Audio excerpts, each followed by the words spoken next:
back to Chill Chats, everyone. I am Jen, and today I have Nicole here, founder of Good Life Refuge here, which is an animal sanctuary in Longmont, Colorado. So thank you so much for joining me. I'm excited to talk to you. Well, thank you for having me. This is Yes, an my honor pleasure. to Yeah, be and we're color coordinating, so the good taste. psychic abilities, right? Without courting. Exactly. Yes. So how long has Good Life been around? This is our 8th year, so we'll have our Mhm. 8th birthday anniversary beginning of September. I think it's Mm, September 3rd. So it's coming up. yeah. You guys gonna do something special for it or an event? I don't know yet. We used to do like little birthday parties where we had like food trucks and vendors on site. Um, and we couldn't fill the house anymore, so I kind of dropped it and we moved more or less the big celebration to our gala that we usually have in May, In May. April. Yeah. Okay. Well, we missed it. Yeah, it was good this year. You really missed out. The next one, we'll be there. Are you guys gonna go big for your 10 year? Oh, good question. That's 2 years out. Maybe, probably. Might I as well. I mean, well read, right? It always depends on the funding that we have available because sure. running a gala is not cheap necessarily, right? Um, Hmm. and it's a year process to organize because there goes a lot preparation into it. We got 2 years. We can start the preparations. Let's get the word out, get people. That We'll is true. manifest. So 8 years. So what made you want to open a sanctuary? That's really a good question. Sometimes I question my sanity doing it, because it does not go without great sacrifice to some degree. But I would say overall, I was just an animal lover. I always was engaged in dog and cat rescue. I always rescued animals from a very little age on. I picked all kind of wildlife up, very much to the bane of my parents' insanity, I guess. They there's an injured bird, there's a bunny, there's this, there's that, and then we had to figure out care, right? And when I came here to the US, I started getting heavily involved in dog and cat rescue, mostly dog rescue and shelters. Did a lot of volunteer work there, and kind of thought I'm going to do my own dog rescue, to be honest. And Hmm. one day a neighbor said to me, "Want to rescue a horse?" I'm like, "Sure." Might as well. I just well rescue a horse, and out of the horse was we started a farm animal sanctuary, which I pulled out a few months later because we had disagreements that were just not um, to bridge, and that kind of got the idea started. I do my own, and 2 years later, we found a property here in Longmont. We bought it, and then, like that was May 2018, and August 2018, we started rescuing, despite not being a nonprofit yet. And then, I just rolled from there and got all the stages and paperwork and applications in place to be a 501(c)(3) nonprofit and set us up as a nonprofit organization. That was kind of in a The nutshell. rest is history. It is the story. It's fun.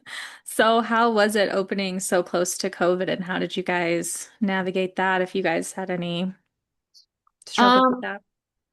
we didn't know COVID was coming, so at that point we just get going. And I was very eager to get going. And the first few months or first year before COVID hit, we kind of took on quite a bit, which a lot of new rescues do because we have space, right? And we're eager and not burned out and just wanting to do the things we wanting to do.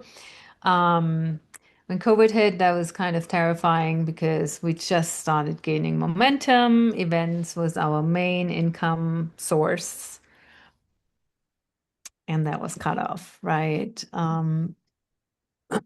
So we had to pivot, look into how can we sustain ourselves during this time and switch to online tours. We did a lot of free tours for school kids to connect them, keep people connected.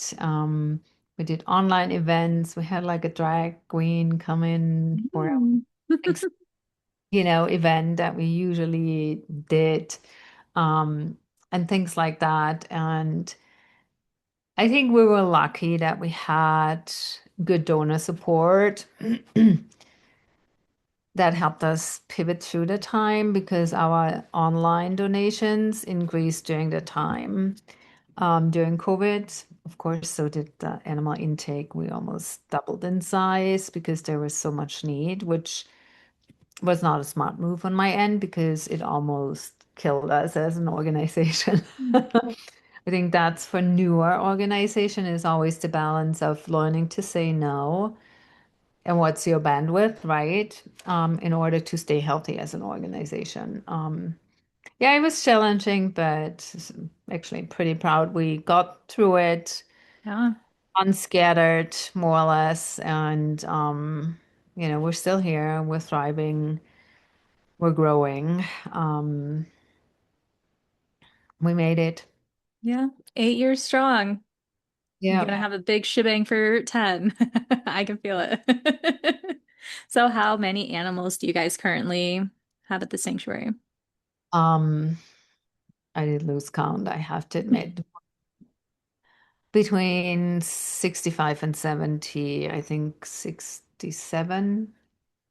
Um, I actually would have to go through my list and count everything, which I do on occasion, like not frequent enough, but I was like, okay, we're down. We just lost an animal yesterday. So sorry. It's part of the business. It's the part nobody wants to know about, right? And it's the part that's really hard, for everybody involved. And it is also an honor in some way or another that we are able to actually relieve them from suffering and not let them suffer through when there is no point of return. Mhm. And Sophia, particularly, she came in already very aged. It was one of our chickens. She was one of my newest intakes. Her companions all passed away, and so the owner didn't want to keep her alone because she felt she was depressed. Reached out to us, and we just had lost a lot of our chickens, of our hens last year because we had a lot of elderly, debilitated animals that had heart disease and all kinds of stuff, right? And you can only stretch it so far. So we just had her taken in a few months ago, and we were finally found a companion for her that she was compatible with. And then we found a GI tumor, which was already not great news. And she started not digesting and had sauerkraut, which we treated, and it seemed to be getting better, but then it came back and she just went really off food and lethargic. And I was like, she's 10 and a half. We're not recovering her because it's obviously cancer. When you have a tumor and they stop eating and have secondary symptoms like sauerkraut is usually secondary to something underlying, right? Then you can treat, but you're not changing the outcome. You might extend it. Well, And especially when they're older, it's hard. it is hard. And she didn't digest. She kept losing weight. And I was like, there's the balance of how long are you let it run its course before you pull the plug? Because there's like, when they waste away like this, it has other implications that you don't see necessarily, but it impacts the body. So when they start wasting away, the body is attacking its own system and trying to get the nutrition from the body itself, right? Mhm. And that means at some point they go in multi-organ failure, which can be really painful. And my goal always is to let them have their life as long as it's kind of quality. But once the quality is diminished and the risk gets higher and higher for suffering, we'll end the life in the most humane way possible, which is all of our animals that don't pass on their own um, are humanely euthanized by a vet, right? Well, and And that's the compassionate thing to do. So it's better than the alternative of what a lot of chickens go through. So, yeah, just letting them pass away, you know, hmm take its course. I don't think it's fair. hmm Any animal. Yeah. Sometimes we cannot avoid it. Um, but when we can avoid it, we will. And that's the honor of helping them cross and, take on their next form, whatever that is. hmm So are a lot of your animals from like a surrender or are they from like slaughterhouses or kind of just varies? We have a mix, and I would say about 60 to 80% are from owner surrenders. It is the highest requests that we get. And that can look anything from owner gotten sick, owner died, um, owner cannot do the medical care, or one of the owners is in a retirement home or died and the other one is going in a retirement home. There are so many facets to owner surrenders. Mhm. Sometimes they're just not great people, right? Um, Reckless, uninformed, impulsive. That often happens with the birds, acquiring birds despite not having a space, not having the living situation, not doing the research. Um, then we have a small percentage of animals that were found somewhere and abandoned. And then we have another small percentage where animals were coming from animal control or park rangers. They were either found or seized from hoarding cases. We have like one animal that is coming from a factory farm right now. We used to have like a bunch of birds that were coming from a factory farm too. But my birds, they all passed away. And yeah, so we only have that one factory farm pig. We have some animals from 4-H, which is owner surrender too. But yeah, they didn't want to go through the process of, showing the animal and then selling it off to slaughter. So it's mostly owner surrenders, to be honest. It's the highest percentage, and then abandonment in birds and small percentage where authorities stepped in. I applaud you because I mean, it's amazing work what you do, but I'm like, I couldn't because I would be like, I can't turn any away and I would just be bombarded with animals. How have you gotten to that point where you can say no and we're at capacity or It's If you can't say no, there's a very fine line between you being a rescue organization and you being a hoarder, right? Because ultimately you can't take care of everyone that you can't take care of everyone that needs a home sustainably and responsibly, right? So I always have to look at what are my resources financially, capacity wise, manpower. Um, how many animals do I have to take care of? And is there capacity left? Is there money left to add on more? Because my responsibility is towards the animals that are already in my care. So that's my highest priority. If I have capacity, I can take in more. But if I don't have the capacity, it would be quite frankly irresponsible to take on more. And it's a great way to put it. So, yeah. I had to learn that the hard way by almost being bankrupt at one point, where one animal emergency put us towards $0 amount in the bank account. Now, granted, I had a private backup buffer that I have of my own money, um, but it showcased how fast you can be pushed against a wall, right? With just one animal. And so that was one like wake up call where I was like, I gotta shift Mhm. how we do things from a financial perspective, and it also means how we do things when it comes to animal intake. The other wake up call was like your personal capacity, right? Um, we are very low staffed. We don't have a gazillion of staff, so everything that falls flat here, staff wise, I have to buffer, and you can only do so much as one person, Yeah. right? And you can only take care of so many beings as one person. And you have to keep in mind that if I fall flat, if I crumble, if I collapse, the organization goes down. And with that, the animals go down. So, No pressure. not at all. Not at all. Responsible here. Um, so you either pace yourself to sustain or you Mhm. don't.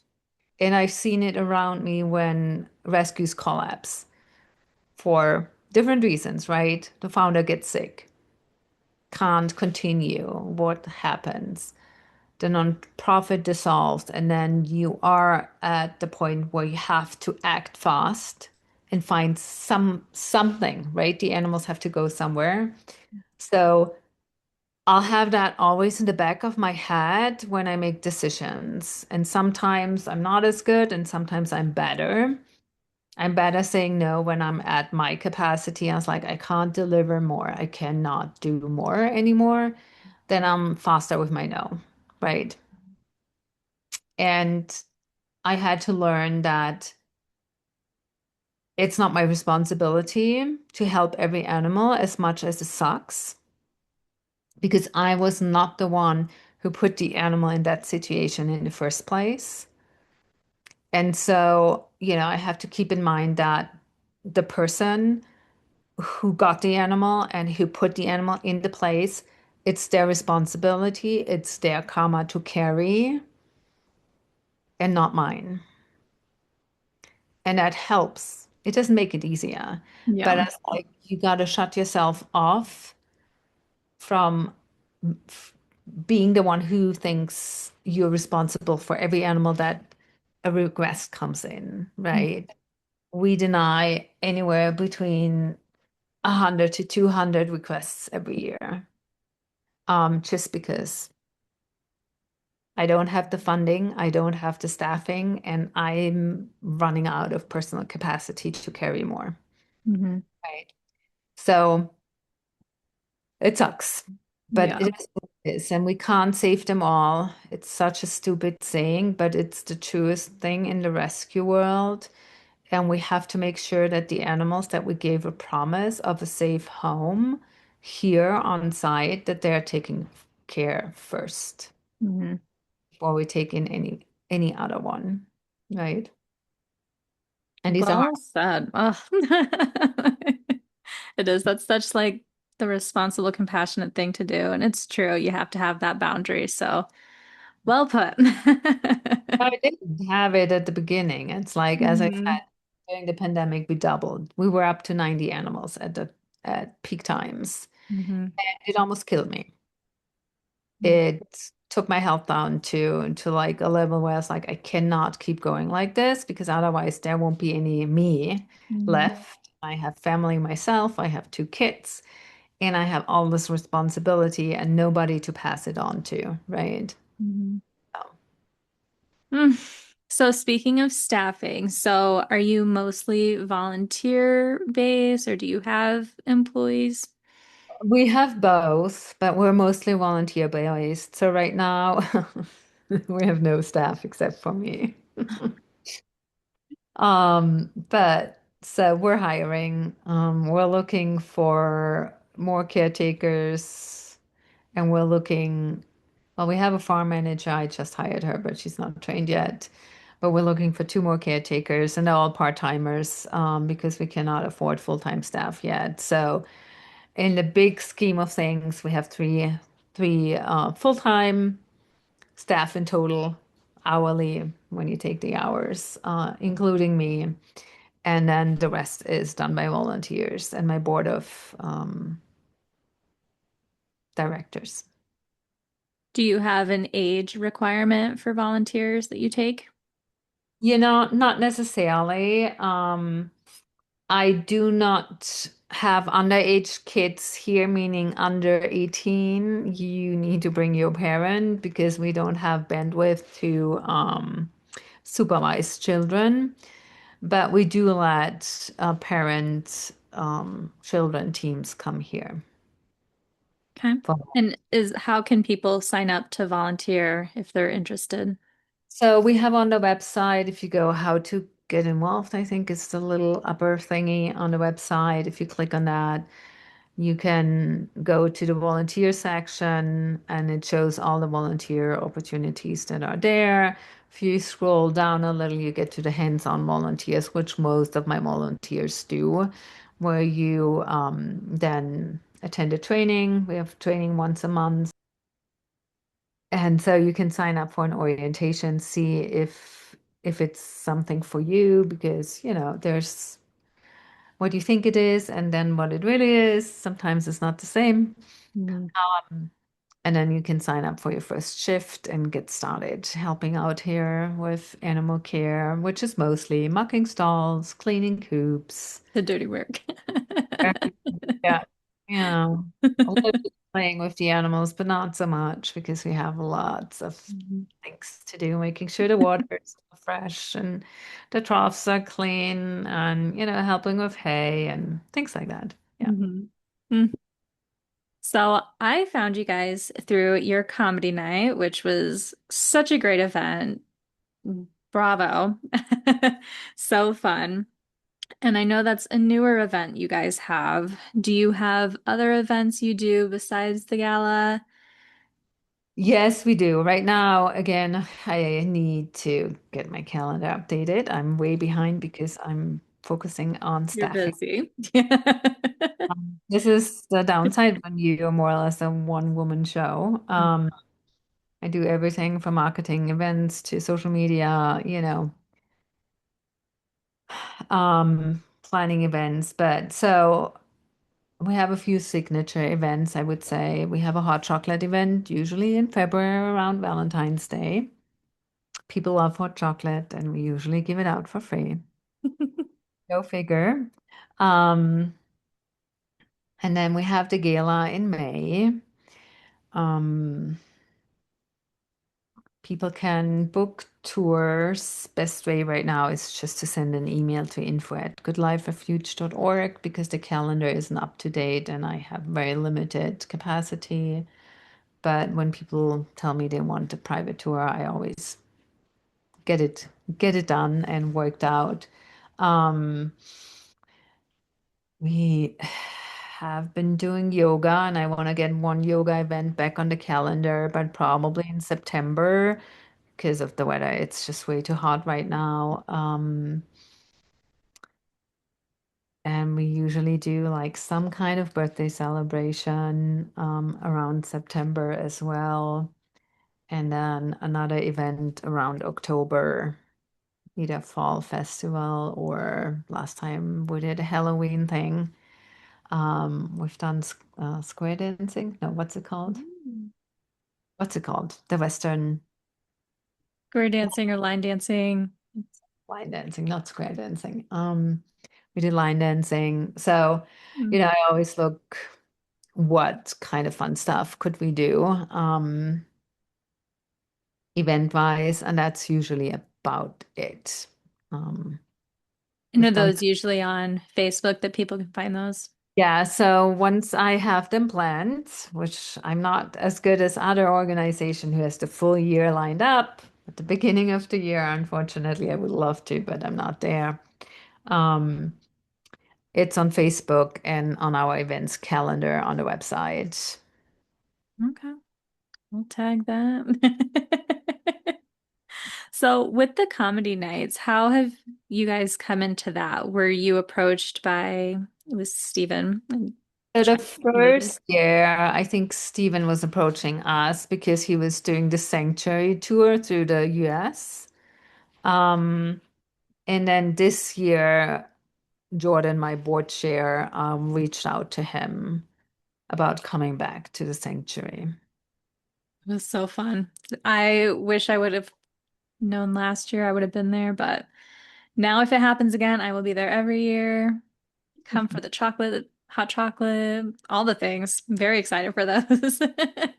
Yeah, we did a little community event in June, which I think I want to do a few more of those. It was free and it was just like we worked with two other businesses and offered like a more wellness centered Mm. event. So that's kind of the things I like to do. That's more down my alley than hot Everyone chocolate. needs more of that too. So I love that. I could talk about that all day. So for tours, do you still do online that people can do online tours? Is it mostly just in person when they book it through you? Most is in person. Now, if somebody wants an online tour, I've done it so many times. I probably have to do a refresher, but I know how to do it. It's not a big deal. I just need to make sure my Wi-Fi Right. and the The fast. minor detail. Um, I think it was fine. So yeah, I could do totally over Zoom meeting or Google Meet. We could do tours online as well. And do you still do school events? Can schools book you guys? So, they could if they wanted to. It was interested. There was not much interest after COVID. Having said that, we just were accepted and launched a LEAP program, Mm. which is for children. It's an educational program that we will start running, I think, January through the summer of 2027, and people can sign up now. So it's brand new. I just got the email today that we're accepted and it's up and running. So we'll start promoting that pretty soon. Awesome. Love that. So with events and stuff, is there a way that people can just donate to you guys, or is it all on your website that people can just It's mostly on our website. That's the easiest way. If you go to www.goodliferefuge.org, there's the donate button right on the top right corner. You can click. That's the easiest way, I think. Some people don't like it. We sometimes have Facebook fundraiser, and we are on Venmo as well and PayPal. So these are ways to donate. Venmo is another one that people like. It's just at Good Life Refuge. When we have events, we always have a donation box there where people can just drop cash in. But yeah, so there are many ways to donate. You can send a check. You could do stocks. We just started an endowment with the Longmont Community Foundation. So that will be a new way. And once it's all up and running, we'll promote that as well, where people can donate through that. And with that, they can also donate stock, which we would like to accept before. So. Yeah, awesome. So being in Colorado with the intense summers and fires, how have you guys handled all of that?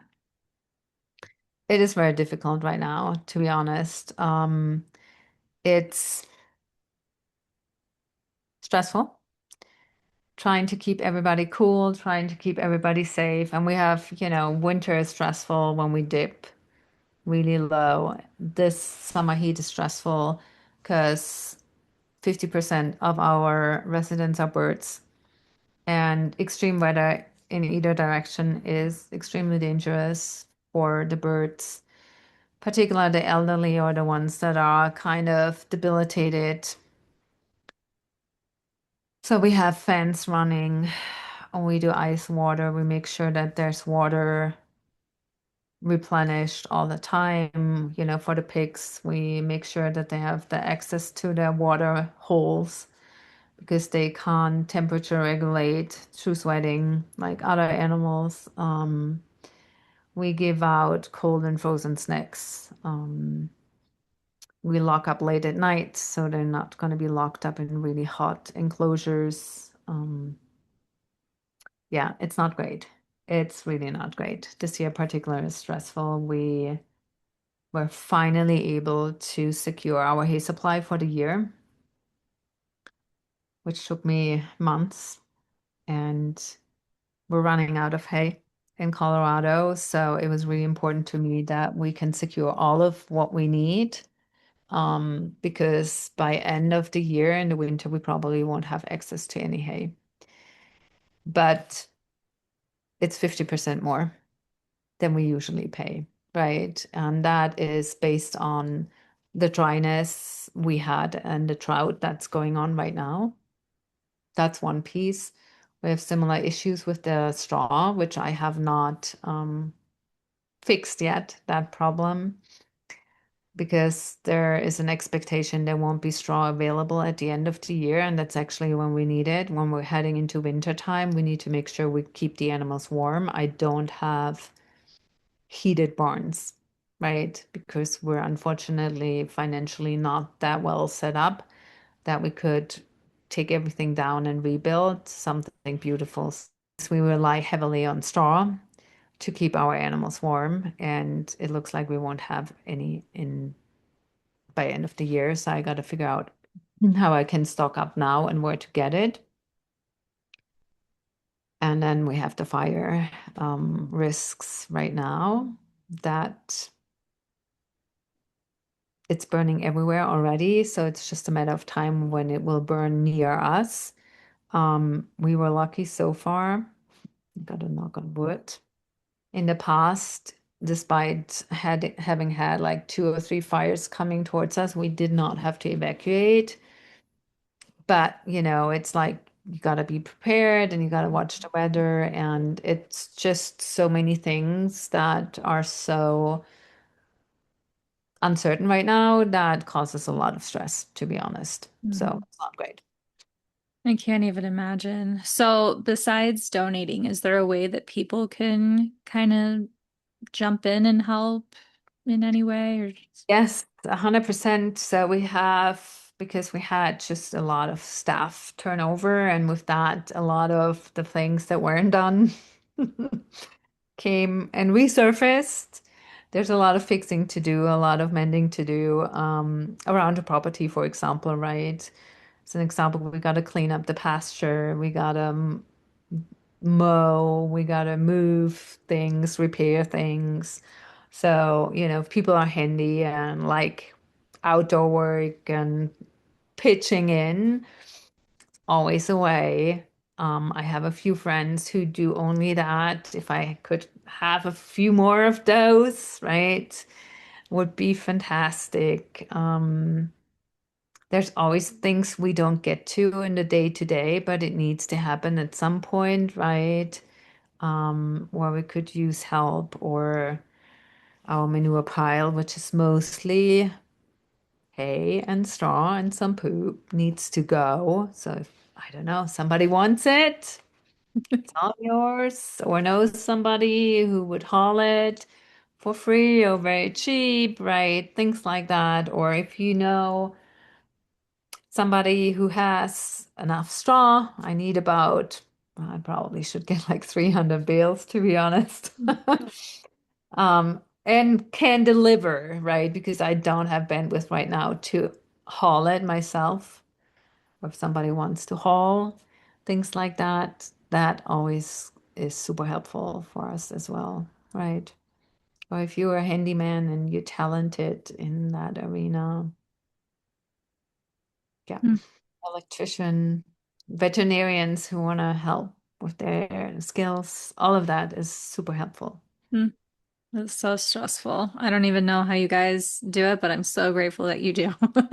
I would say lots of red wine, but I don't drink, so Right. that would have been my go-to a few years ago. But I came to the sentence, I can't even drink that much anymore to keep my sanity. So You have animals that are happy and mostly healthy, and true. that's enough, right? You're doing a good deed.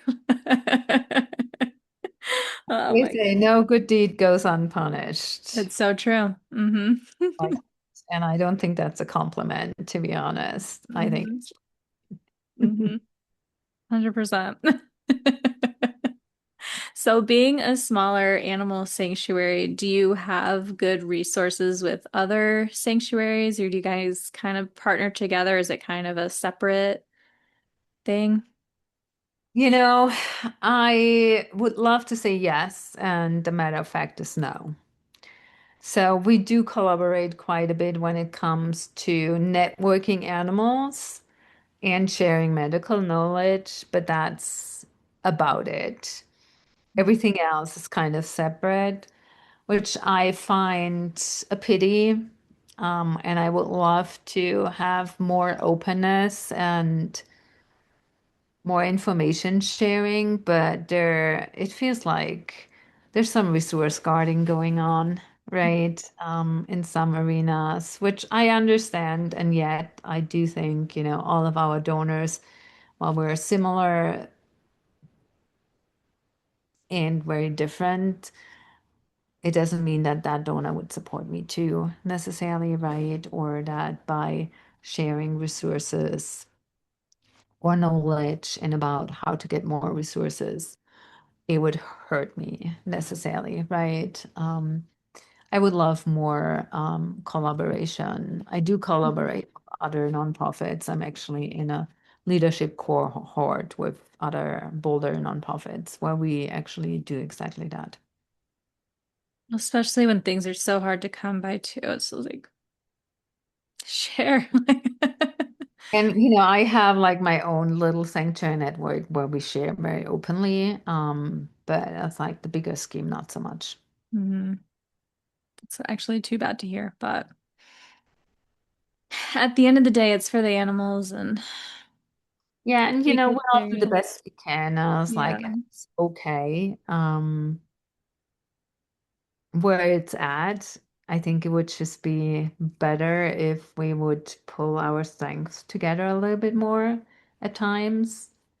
And that seems to be difficult, right? And we're all kind of entangled in our things so much because most of the nonprofits or nonprofit sanctuaries in the space, we're all kind of in a similar boat, small, low staffed at capacity, resources are okay, but not at a level where you're like able to take off. So it is what it is, right? Mhm. Unfortunately.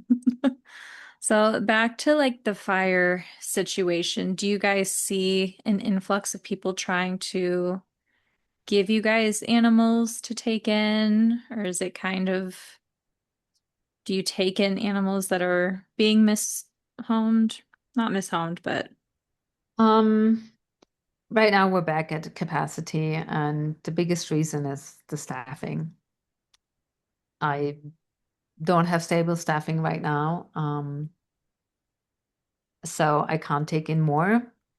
But I've seen an increase in requests coming in this year compared to last year, which I think is mostly based on our economic situation. who Um, knew so much went into it? Let's yeah, help the sanctuary out. Help all the sanctuaries. I played a lottery. Right. We'll all play on your behalf. It'll be great. Thank you. I'll take that.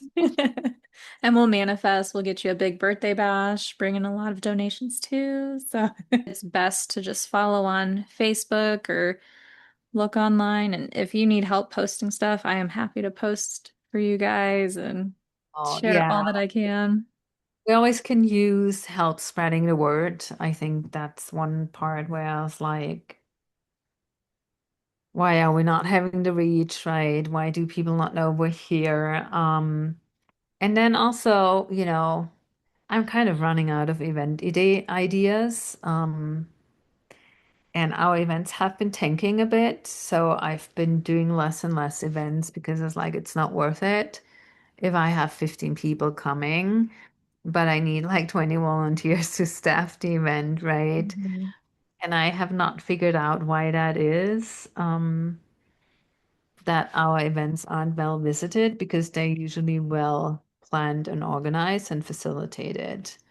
Um, so I don't know, if there are any ideas of, and I wanted to do a poll with my donor base too to see what they want for events. Um, because yeah, I'm kind of drawing a blank what to do, right? Mhm. Well, not like you have your hands full and all the time to think about it. Yeah, it's like we might do another painting with the pig ones. I think that one was fun. Mm. Um, Mhm. but yeah, best way is usually to follow on social media because if we have an event, we'll push it 2 weeks prior, pretty heavy. So it should come up in your feed, right? Mhm. Or look at the events calendar online. These two are the best ways to figure it out. Okay. Yeah, we'll push all of that out. And if anyone wants to volunteer, donate, volunteer time, expertise, Yeah, all of right the now things. I'm looking for an artist who wants to help create an art piece for our memorial garden. Mm. So we started a memorial garden last year and it's blooming right now. It's beautiful. It's not 100% done yet. And I have all these clay footprints or hoof Mm. prints of our animals that have I been love that. up in my house. Aw. And my idea was we're gonna put every single one in a resin mold, and we can decorate the resin, right, and make it waterproof that way so we can lay it out in the memorial garden. I love that. Um, but I haven't gotten to it. It's been sitting. I have the stuff here, it's been sitting and nothing has been done. I don't have the molds, but I have like dried flowers and resin and whatsoever, and one of my friends who's an artist, she's like, just make one big piece, like frame and put it in there. And I was like, great, great idea. But I don't have bandwidth. But I would love to have that an art piece created that we can add to our memorial garden with the footprints and or clay prints of our animals. So Okay. Local artist. So are you looking for a specific type of art or kind of just any kind of artist to come in and it could be whatever. Of course, we need to talk about it because it has to go in a certain space, right? Um, but at this point, I was like, I just want something beautiful done with the clay prints so they're not sitting in my house and we actually have it all together. It would be great if it would be volunteer based. yeah. I got you. No budget for that. Yeah, right. I gotcha. Awesome. Well, what do you see next for Good Life? Or just Well, we're right now I'm in the process of stabilizing the staffing situation because that is one of the most critical components. We are in transition mode as well, so I'm transitioning out of my position if we find a replacement for me. So that's another piece we are looking to hire an executive director who is particularly strong in fundraising because we need money. Um, so that's kind of what's happening right now, which is shaping the future of Good Life Refuge. Um, and, the wish is that with a strong fundraiser coming in, we can adequately staff the organization, which brings in another level of stability and sustainability, which then allows us to grow further and increase capacity for education as well as capacity to rescue.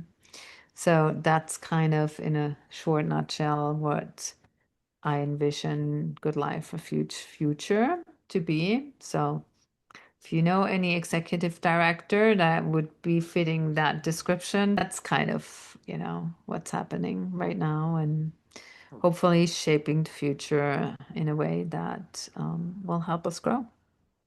I love that. For events that you do to staff those, is that volunteer based or do you? Yes. And that has been another issue. I have more and more problems to get enough volunteers to run my events.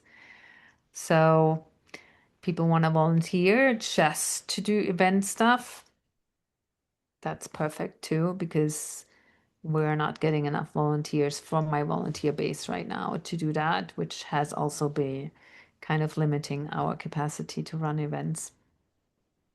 Okay, I'm gonna blast that out too. We are gonna Last, we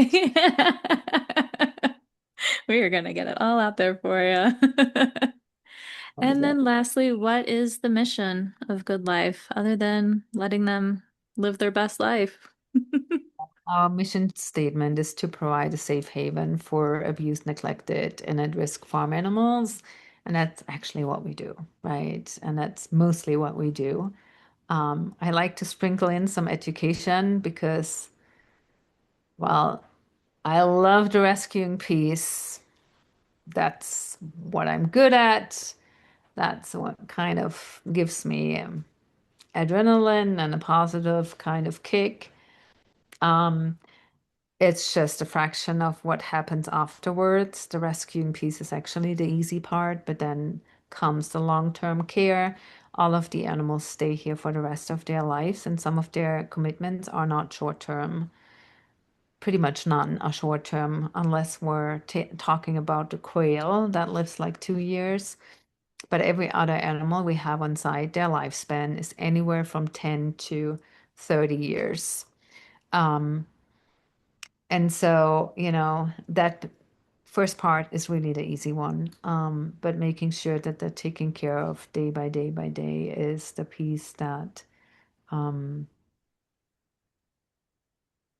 is what we're committed to.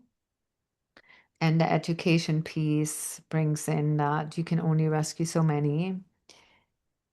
But if I can educate about what's good for your body, what's good for your health, what's good for the environment, and actually good for the animal, and you take that piece of advice and change your lifestyle, that actually saves anywhere between, I think, what was it, 250 to 400 animals a year, which I will never have the capacity where we are right now to rescue in a year, right?